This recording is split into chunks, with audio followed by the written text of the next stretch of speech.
Movie की शुरुआत में हम देखते हैं कुछ रकून्स को जो एक पिंजरे में कैद होते हैं, जिन पर हाई एवोल्यूशनरी एक्सपेरिमेंट करता है। अब नोवेल प्लेनेट को दिखाया जाता है जहां गार्जियंस का हेडक्वार्टर बन चुका होता है। कहानी आ जाती है रॉकेट के पास्ट पे, जिसमें दिखाया जाता है रॉकेट पर हुए एक्सपेरिमेंट को जो हाई एवोल्यूशनरी करता है। वैसे एक्सपेरिमेंट तो बहुत से जानवरों पे करता है, लेकिन सबसे ज़्यादा कामयाब एक्सपेरिमेंट उसका रॉकेट होता है। अब कहानी प्रेजेंट में आ जाती है जहां गार्जियंस की टीम को दिखाया जाता है, जहां पे क्रैगलिन योंडो के वेपन को यूज़ करने की कोशिश कर रहा होता है और कॉस्मो अपनी टेलीकाइनेसिस की पावर को यूज़ कर रही होती है। कहानी आगे बढ़ती है पीटर की तरफ, जो बैठकर शराब पी रहा होता है क्योंकि वो बहुत डिप्रेस्ड हो चुका था गमोरा के जाने के बाद। इसलिए सब लोग पीटर को लेकर काफ़ी टेंशन में थे। और दूसरी तरफ वहाँ एडम वॉरलॉक, जो हाई एवोल्यूशनरी का ही एक एक्सपेरिमेंट था, वो रॉकेट को ले जाने के लिए नोवेल प्लेनेट की तरफ बढ़ रहा होता है। गार्डियंस की टीम वॉरलॉक को रोकने में लग जाती है।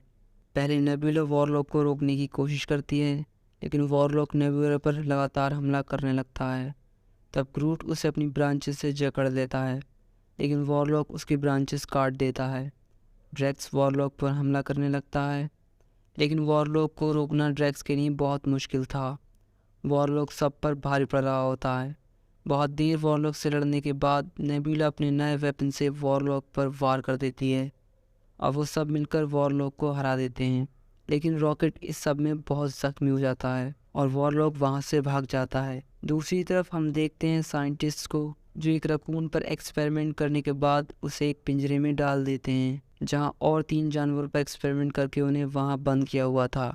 और ये रकून और कोई नहीं, रॉकेट ही था। गार्डियंस की टीम रॉकेट को लेकर काफ़ी परेशान होते हैं और उसका इलाज ढूंढने में लग जाते हैं, जहाँ उन्हें पता चलता है रॉकेट के हार्ट के पास एक चिप लगी होती है जो एक किल स्विच है। उससे छेड़छाड़ करने से रॉकेट की डेथ भी हो सकती है। नेबुला बताती है इस चिप को ऑर्गोकॉप कंपनी ने बनाया है और हर जगह सिर्फ एक कोड है, 89P13। वो सब नोवेल की देखभाल के लिए क्रैगलिन और कॉस्मो को लगा देते हैं। नेबुला ऑर्गोकॉप की लोकेशन निकालती है और बताती है वहाँ उसकी पहचान का कोई है जो वहाँ पहुँचने में मदद करेगा, और वो वहाँ से ऑर्गोकॉप के लिए निकल जाते हैं। सीन चेंज होता है लेबोरेटरी की तरफ, जहाँ हाई एवोल्यूशनरी को दिखाया जाता है जो एडम की नाकामयाबी से काफ़ी गुस्सा होता है। दूसरी तरफ गार्डियंस की शिप पर रेवेजर्स आ जाते हैं। तब हमें दिखाया जाता है नेबुला के पहचान के शख्स को, जो और कोई नहीं गमोरा होती है। ये देखकर पीटर शॉक हो जाता है, लेकिन गमोरा को पीटर बिल्कुल याद नहीं था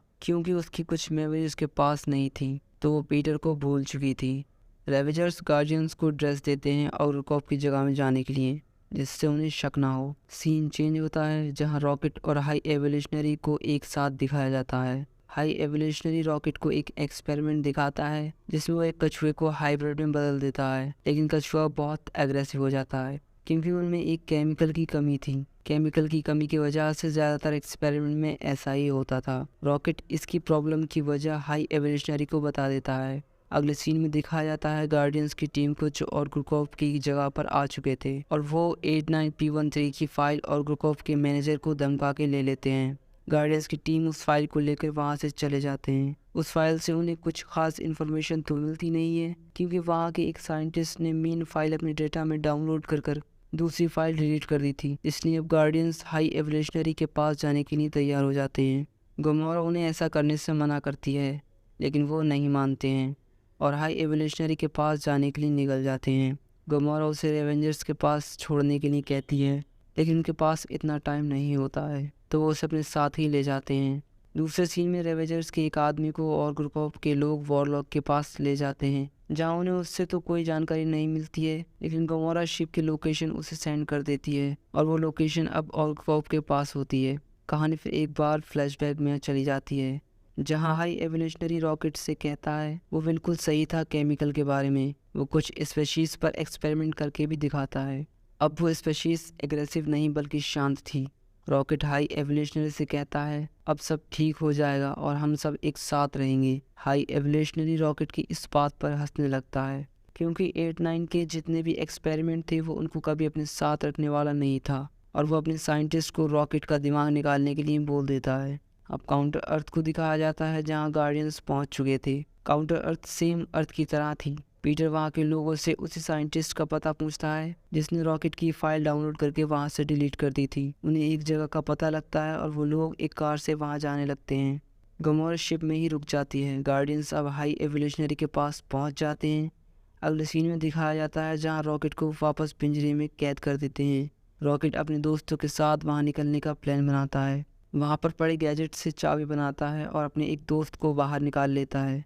तभी हाई एवोल्यूशनरी वहाँ आ जाता है और उसके दोस्त को मार देता है।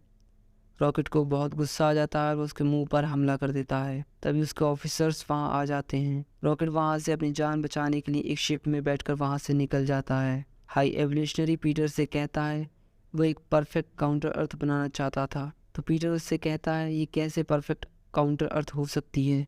यहाँ के लोग खुद एक दूसरे को ड्रग्स बेच रहे हैं और एक दूसरे को मार रहे हैं। हाई एवोल्यूशनरी कहता है इसीलिए वो इस अर्थ को डिस्ट्रॉय करके एक नई काउंटर अर्थ बनाएगा। वो रॉकेट को लेने के लिए एक अपने चमचे को भेज देता है जो एडम वॉरलॉक के बचकाने दिमाग की वजह से उसके हाथों से मारा जाता है। हाई एवोल्यूशनरी की बिल्डिंग वहाँ से निकलने लगती है और अब हाई एवोल्यूशनरी काउंटर अर्थ को डिस्ट्रॉय करके वहाँ से जाने लगता है। पीटर और ग्रूट मिलकर हाई एवोल्यूशनरी के लोगों को मारने लगते हैं। गमोरा शिप लेकर वहाँ से निकल जाती है और दूसरी तरफ ड्रैक्स, नेबुला और मैंटिस पीटर को बचाने के लिए हाई एवोल्यूशनरी की बिल्डिंग पर आ जाते हैं। पीटर साइंटिस्ट को लेकर नीचे कूद जाता है। ग्रूट भी पीटर के पीछे कूद जाता है और पीटर को पकड़कर अपनी ब्रांचेस से पंख बना लेता है और अब दोनों सेफली लैंड कर लेते हैं। लेकिन साइंटिस्ट की मौत हो जाती है। पीटर एक चाकू से उसकी डेटा चिप को निकाल लेता है और पासवर्ड से रॉकेट को बचा लेता है। पीटर और ग्रूट तो हाई रेवोल्यूशन की बिल्डिंग से निकल गए थे, लेकिन नेबुला, ड्रैक्स और मैंटिस अभी भी वहीं फंसे हुए थे। हाई एवोल्यूशनरी उन तीनों को मारने की धमकी देता है और उनको छोड़ने के बदले में रॉकेट को मांगता है। पीटर क्लैगलिन को कांटेक्ट करता है और मदद के लिए बुलाता है। अब गार्डियंस फिर से निकल जाते हैं अपनी बाकी टीम मेंबर्स को बचाने के लिए। गार्डियंस अब टीम मेंबर्स को बचाने वहां पहुंच चुके थे। हाई एवोल्यूशनरी अपनी बनाई हुई सबसे खतरनाक स्पीशीज़ को नोवेल के लोगों को और ड्रैक्स, नेबुला और मैंटिस को मारने के लिए भेज देता है। क्रेगलिन और कॉस्मो मिलकर नोवेल के लोगों को बचा लेते हैं। मैंटिस उन क्रीचर्स को शांत कर देती है और सब वहाँ से जाने लगते हैं। तो रॉकेट को अपना पास्ट याद आता है और वो कहता है वो बहुत भाग लिया, अब और नहीं। सब मिलकर बाकी के लोगों को बचाने के लिए आगे बढ़ने लगते हैं। पीटर सब बच्चों को वहाँ से निकाल लाता है और रॉकेट बाकी के रकून्स और जानवरों को निकालने लगता है। तभी हाई एवोल्यूशनरी वहाँ आ जाता है और रॉकेट को मारने लगता है। बाकी के टीम मेंबर्स वहाँ आ जाते हैं रॉकेट को बचाकर और हाई एवोल्यूशनरी को हराकर सब स्पीशीज़ को दूसरी जगह शिफ्ट कर देते हैं और सबको बचा लेते हैं। पीटर सबसे बात करता है और उन्हें बताता है वो अब और नहीं भागना चाहता है और अपने घर वापस जाना चाहता है। मैंटिस भी कहती है उसे भी ब्रेक लेना है, उसे अब अपने मन की करनी है। ड्रैक्स और नेबुला मिलकर शहर को बनाने को कहते हैं। रॉकेट को अब पीटर ने कैप्टन बना दिया था तो वो अब टीम संभालने लगता है। मूवी यहीं ख़त्म हो जाती है। तो मिलते हैं अपनी अगली वीडियो में।